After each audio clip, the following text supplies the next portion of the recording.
All right, food. Food. Tea bags in fun shapes. Okay. This was on Reddit. Somebody had asked, somebody please make tea bags that are heart-shaped or butterfly-shaped. They want cute tea bags. I think it's kind of... Why not? I think sure, it's cute. Yeah. Yeah. They just said, I'm tired of square tea bags. Yeah, I'll pay yeah. big bucks for fun-shaped ones. It just brought me to the idea of what other food items are in need of a makeover, right? So we've got this tea bags. I mean, is a good one because the packaging is the product, right? With tea. I just like the idea that it might get kids drinking more tea, especially in this country, if it's made fun. Yeah. So it just looks like, yeah, you might just have a... I mean, and there's a great idea there is just tea that is more palatable to kids. Things that are a little more fun flavors fruity, for kids. Yeah. Now, what would that be? What food items would benefit from being a different shape? Think of there's French fries that are smiley faces, and like there's all those. Like you go to the market in the frozen foods aisle, there's all those different shaped French fries and nuggets that are dino shaped and stuff. But what things I guess haven't been reshaped yet, right? Younger kids, they like their food because they like fun food. I could totally see that. Yeah.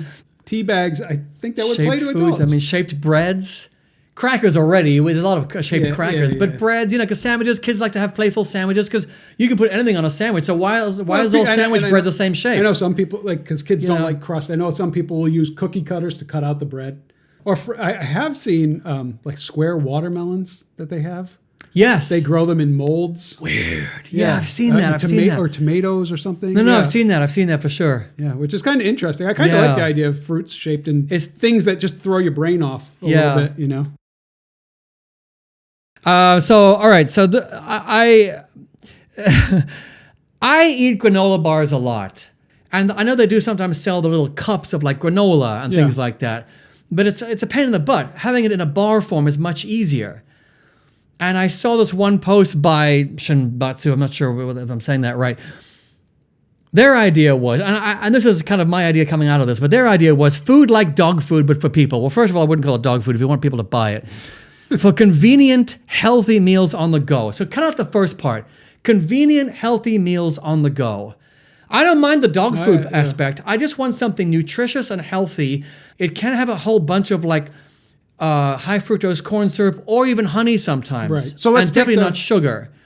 There are a ton of fruit bars out there. Lara bars are great. For those who know, Lara bars are like date bars typically. Yeah, I've had them. Yeah. They have like one nut, a couple of dates each, and each bar they actually say this on the packaging. RX bars. Right. They put some protein in them sometime, and that's fine. So it's got to be a bar that keeps in mind not just people with food intolerances, even just people who are health-minded. Yeah. Don't want to have a whole bunch of fats or carbohydrates or added sugars to their bars for it to be a bar. So going back to this original idea, though, you mentioned the dog food thing and healthy, nutritious meals on the go. Like a full meal. Right. I guess what I'm saying is let's throw bars out the window for a minute. I mean, what other methods of... to me, that's the interesting part. The healthy, nutritious we get, okay? We can come up with healthy, nutritious ingredients. Yeah. It's more about how do we package them and how do we... feed them to people. Like, what is the method? What form does it take? Canned? I don't mind the bars, because anytime you go to the supermarket, bars are king. Yeah, they're easy packed. They're compact. Yeah. I know that they do sell the little granola cups, usually paired with yogurts and things like that. I could see that kind of working, but typically I don't mind eating one of those, but it's dry. Yeah. Especially if you're in the car, you don't want somebody to be falling all over you. In an airplane, and again, this comes down to the convenience factor. As soon as they said that, and I was thinking about the bar form, you're in a car, you're driving, you're in a plane, you're traveling somewhere, you're about to go to a meeting, you're walking, you're in a subway, a bar is easy. I understand that. I could see a liquid form in a cup, but we're talking now about grains and seeds and things and dried fruits. For those types of ingredients. Yeah, but there's also, let's think of people that are, we said healthy, nutritious. Let's make that the baseline. No, I think the convenience factor. Just the convenience factor. In your purse, in your back pocket. And think of, when your kid was small, I think of when my kid was small. Yeah. We used to carry those pouches, right? That they had it was like the strained vegetables and all those pureed fruits and veg and yogurts. Yeah. And it's like a little squeezy pouch, thing, And they have some of those for like workouts and stuff that you've seen them. And if you go to REI, for hiking, it's like the tubes of like peanut butter. And, it's different like protein and carb blasts and stuff. But I guess what I'm saying is, to me, that doesn't quite cut it, because I would love, I think this all the time. It's like I'm on the go. I want to just throw something in my bag that I can take with me. Yeah. That I don't have to worry about keeping cold, but I want it to be good too. And I don't want just a bar. Like I've got protein bar fatigue. I know. I'm sick really of tired Z-bars of them. And so I think it's like this breakfast bar fatigue. What if there was a way to have like pea soup in a tube? But it's got to be safe. It's got to be safe. We don't have to keep it cool. So it's got to be something that you can enjoy at room temperature. These are MREs, right? And I don't want these to turn to MREs, because MREs is the direction where you immediately going to lose half of your consumer base. I'm not eating rations. Yeah. I want something tasty and nutritious that's in a package that I can throw in my bag. That's not loaded with salt. But when it came down to it, is there a way to create a nutritious, balanced, portable, convenient food that is almost a full meal in a bar, or whatever format that is, and as close to shelf stable as can be. Shelf stable, exactly. That doesn't need to be refrigerated. It's tough. I think it'd be super interesting. As far as portable foods go, one idea I had was, how about a really good, natural, and flavorful chewing gum? I think chewing gum is ready for what I like to call the native deodorant treatment, right? So everybody knows what native deodorant is. So Native is this brand that got sold to Procter & Gamble, right. but first was just, hey, let's go create a brand because it's time. Deodorant is in need of a makeover, right? And so I think chewing gum is in need of a makeover. Now, there's all these different crazy brands out there. Again, it's fatigue. Yeah, it's just fatigue. And I guess we're getting to that same thing where we're sick of the same old products. But I think just how about some good chewing gums that are different flavors, not the typical peppermint, wintergreen, like all these. Right. And then you get the fruit flavors, strawberries, grapes, and orange and stuff. Yeah. How about just like some kind of interesting flavors, right? Like flavor combinations, And I'm sure there are a couple unique kind of niche ones out there. Yeah. But I'm saying I think it's due for a blast. I guess. How many people chew gum? I think a lot. I see a lot of people. No, I agree. It's still, you go to the drugstore, you got that whole candy section at the front of the store. Yeah. Gum is a giant part of it. Yeah, that's right. I feel the same way about fruit juices sometimes, even though there's a lot of variation now if you go to the specialized fruit juices. But why aren't there passion fruit chocolate this? Yeah. Why isn't there star fruit, freaking banana? Yeah. Well, and I think it's American palate. Sometimes I think that Americans are into a lot more than people give them credit for. Especially nowadays. The seltzers and stuff. And you got all these different seltzers is a great example. Like, look at how many flavors are in seltzers now. There's so many. Special summer versions. Like, why isn't that in more foods, these kinds of combinations? Right. I think that those, like, I could see taking almost every single seltzer flavor ever invented and making a gum flavor for it. Like blueberry lemonade. Yeah. And again, I know some of these gums have been out there, but they're like one-offs here and there. Yeah. I think it's more about the way what like Native did with deodorant. A meal kit delivery service for parties and outdoor get-togethers for cocktails, wines, beers, and mixers. Because there are a lot of services out there right now that, I shouldn't say a lot, but there are a few services out there right now where they will send you mixer kits, typically for about 4 people. It seemed to me like it was more designed for like a cocktail party or like a dinner party. Yeah. Where you might order like a couple of kits and one would be like, make your own cosmopolitan or rum punch, exactly. But what about when you're planning a big outdoor get-together with like 20 people, 40 people, friends and neighbors and family? Yeah, cookout, yeah. It's a lot of work just getting all the meats and planning out your cooking schedule with all the corn on the cob and you know all the meats and how you're smoking stuff and sides and everything. You've also got to think about the whole other thing to do with like not just where you're going to keep all your beers cold. You haul out your Coleman's and ice, and you got to go buy ice, you know, because who's making that much ice at home? Yeah.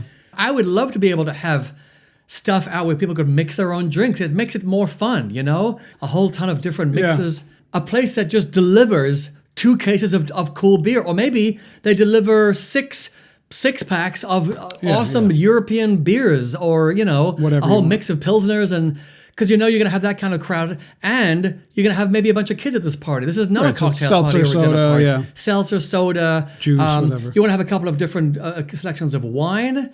Maybe you're on the website and they can recommend based on what kinds of foods you're preparing, what wines would go great with that. I mean, I know there are some liquor stores that deliver and have services like this. Yeah. And now with DoorDash and Uber Eats and Instacart, they actually, the grocery stores sell all these things, so you could get all of that delivered. Yeah. Now, you're still going to have to set it all up, and so you're set almost saying up, like drink catering, or a drink catering, basically. Not that you have someone coming and actually serving it. I just mean but set delivering the in items a cooler to your front door, to the backyard, wherever you need it.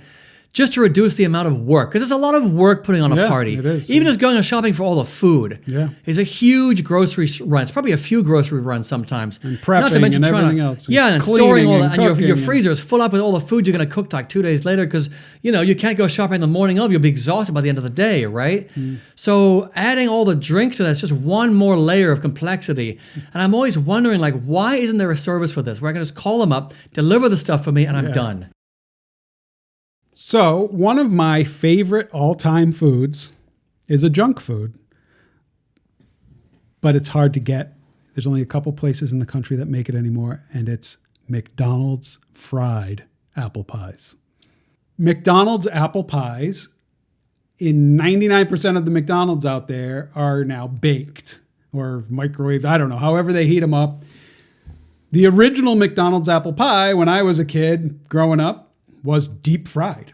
It was How do they make that? It was just a, pastry apple pie wrapped in pastry, and they put it in the fryolator just like they do the French fries. That sounds amazing. And they are amazing. And people on YouTube will try to do copycat recipes all the time, and I keep meaning to do it. I just haven't. Anyway, my whole point being, I think we're ready for a fast food restaurant that just does pies and fried things and fried candy bars, like fried Mars bars like you'd get in the UK. Wow. Deep fried ice cream, deep fried, like we used to get, what you could still get, right? The fried ice cream, like if you go to some Tex-Mex or That's Mexican right, exactly. restaurants. Sushi restaurants will have it too sometimes. Yeah, right. I have it there too. I just think we're ready for some type of, like, you're going out to eat ice cream or dessert. You want to have a treat. You want a treat. Yeah.